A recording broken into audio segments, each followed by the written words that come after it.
Buenos días, buenas tardes, buenas noches, dependiendo del día que me estén viendo y a la hora que me estén viendo. Yo soy Isa de la lista infinita de libros y ahora les traigo el balance de audiolibros que escuché en el mes de agosto, que fueron poquitos, fueron solo 7, pero se escuchó, que es lo importante. Entonces, vamos allá.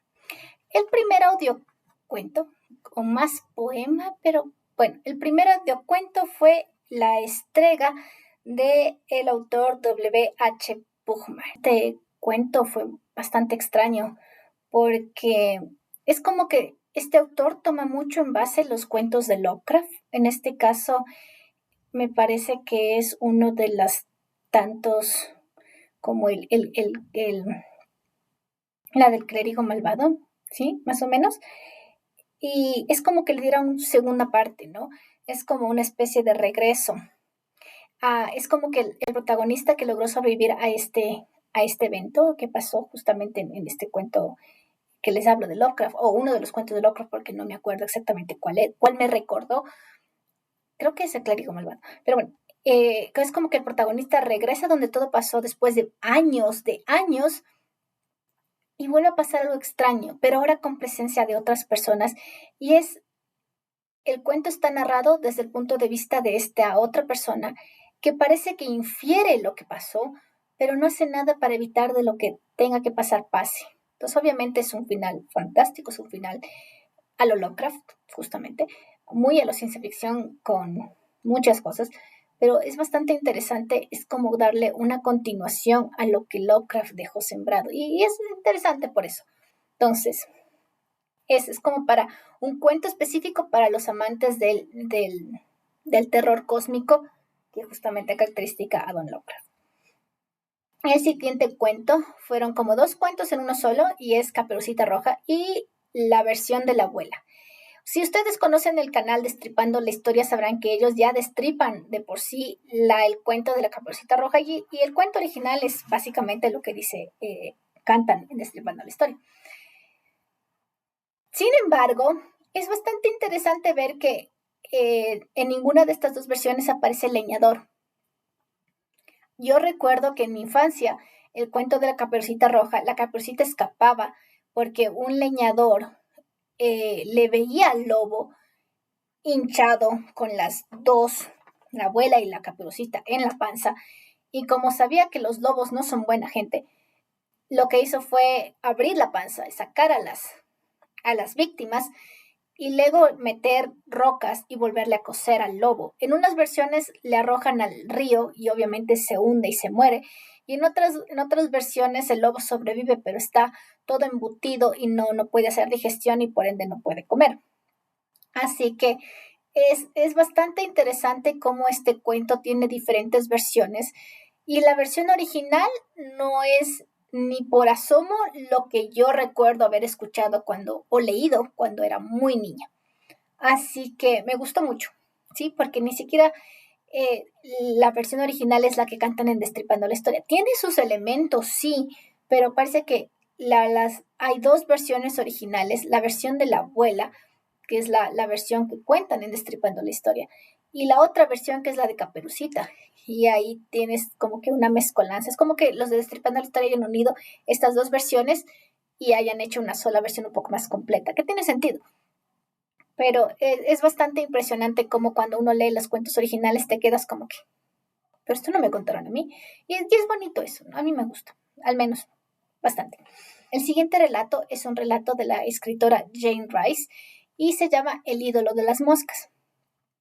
Y bueno, es un cuento con un protagonista totalmente despreciable, bien escrito, por cierto. Un cuento que escuché a la vez, digamos, o sea, a día seguido en 2 podcasts distintos.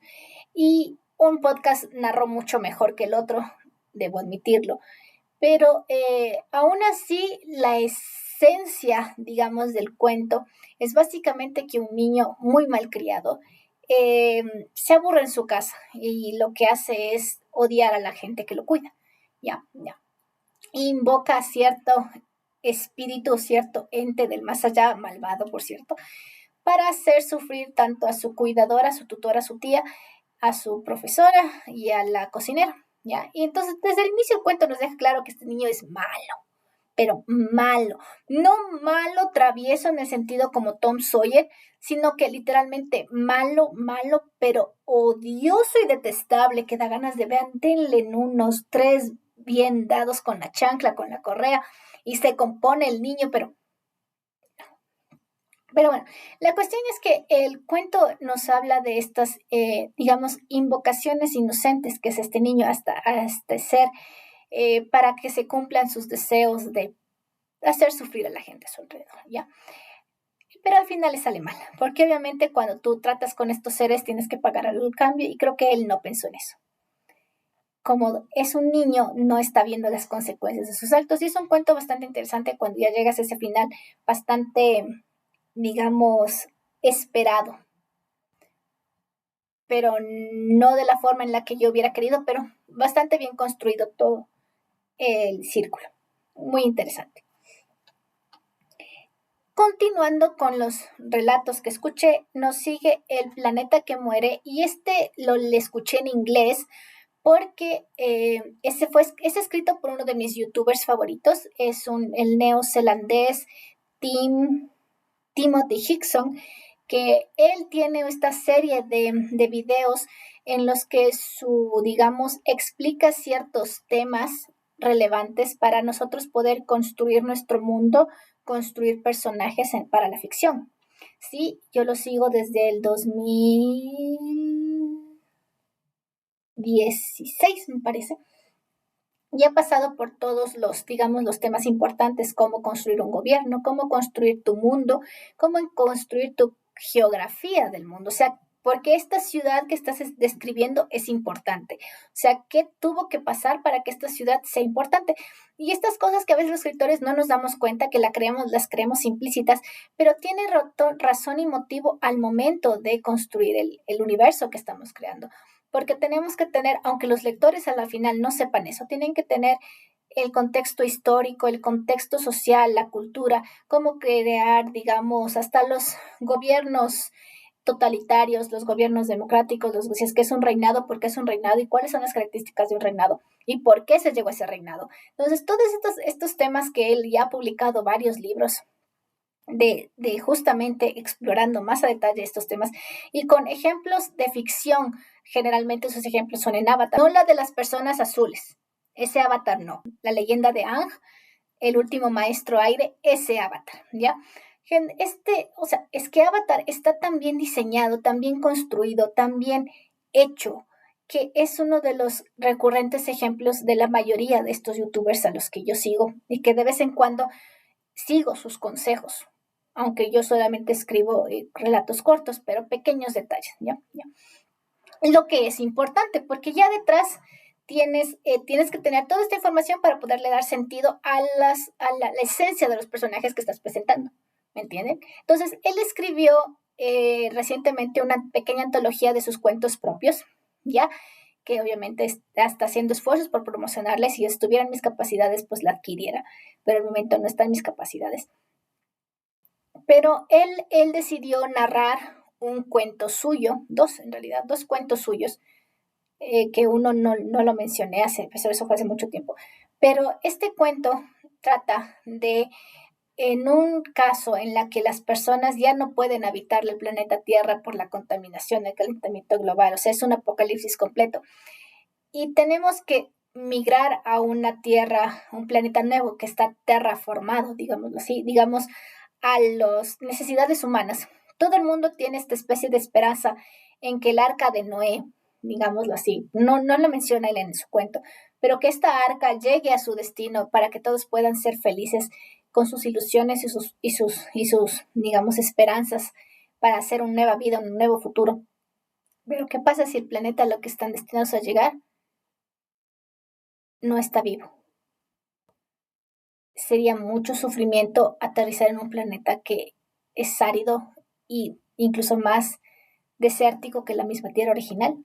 Entonces nos ponen en el contexto de el único hombre que está manejando la nave y cómo él se da cuenta de esto y qué es lo que decide hacer para que las ilusiones de las personas que lleva en este sueño suspendido puedan cumplirse. Es un cuento corto, bonito, Y obviamente como el mismo autor lo narra, él pone este sentimiento muy, digamos, de autor, que sabe dónde poner el sentimiento, sabe dónde poner el énfasis, sabe dónde tocarnos, dónde llegar al corazón. Y es bastante bonito. Si es que ustedes pueden escuchar el inglés y entenderlo sin tener subtítulos de por medio, les recomiendo que busquen. Se llama El planeta que muere.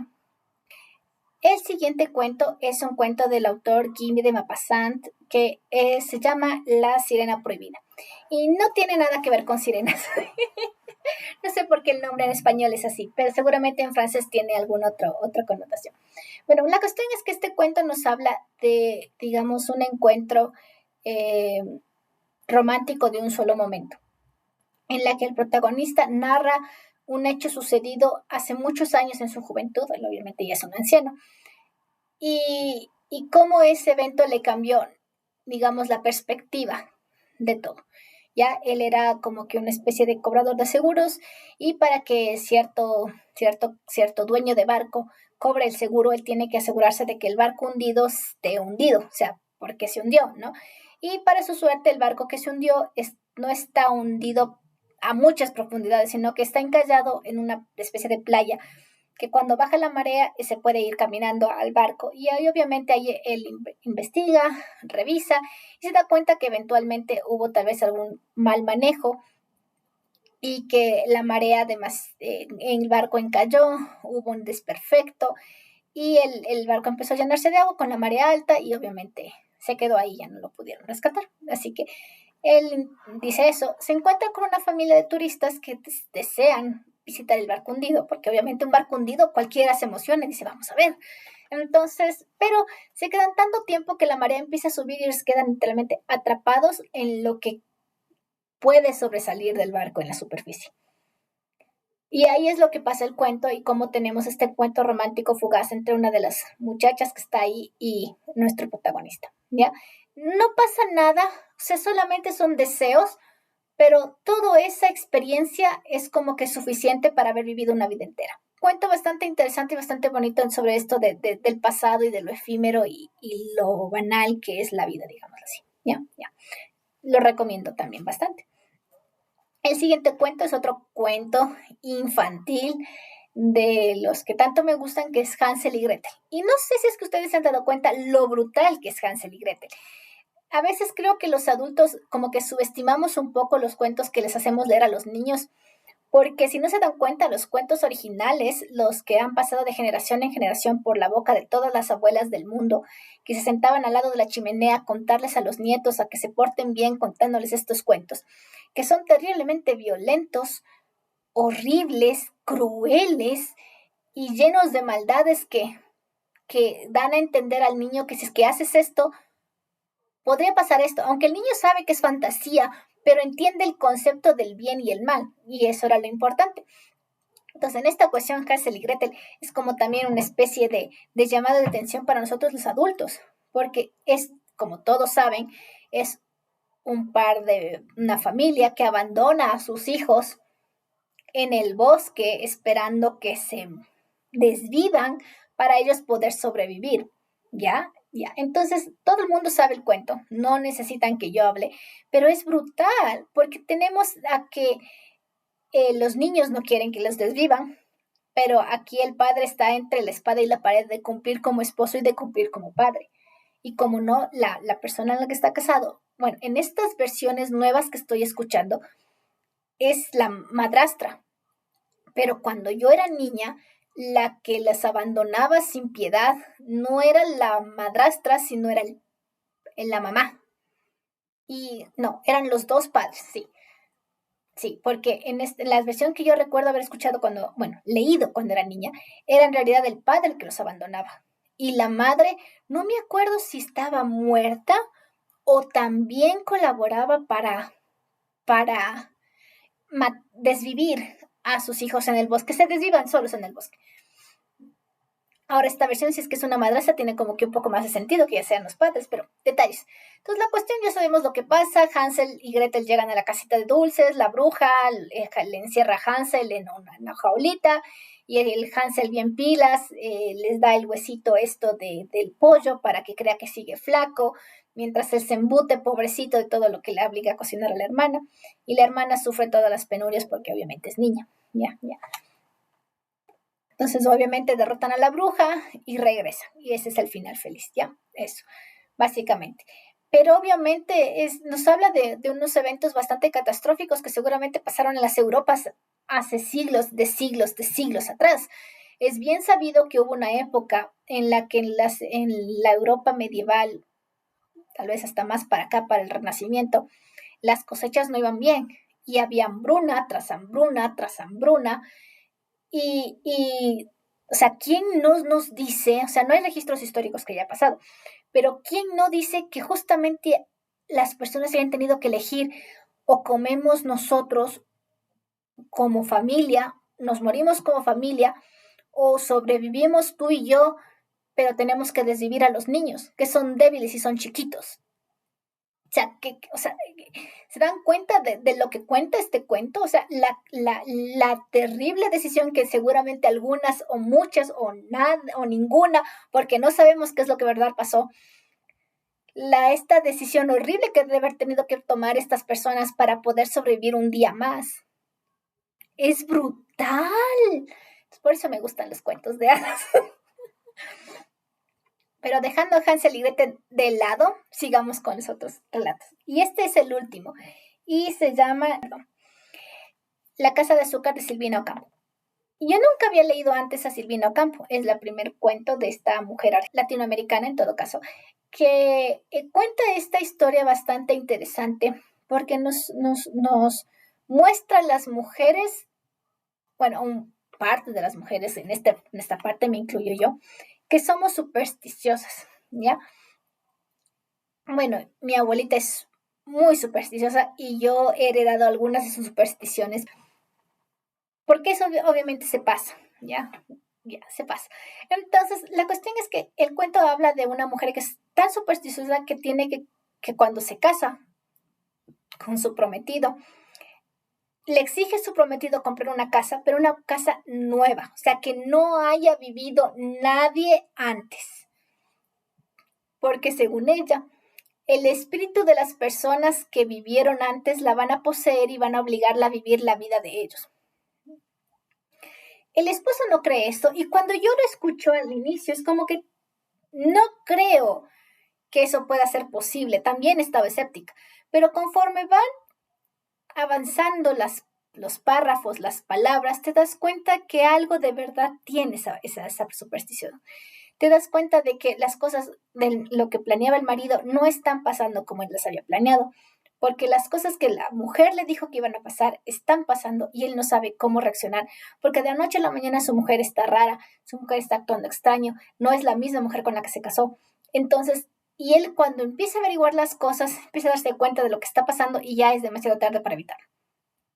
Es un cuento bastante corto, pero bastante intrigante porque no sabemos qué es lo que pasó hasta el mero final del cuento.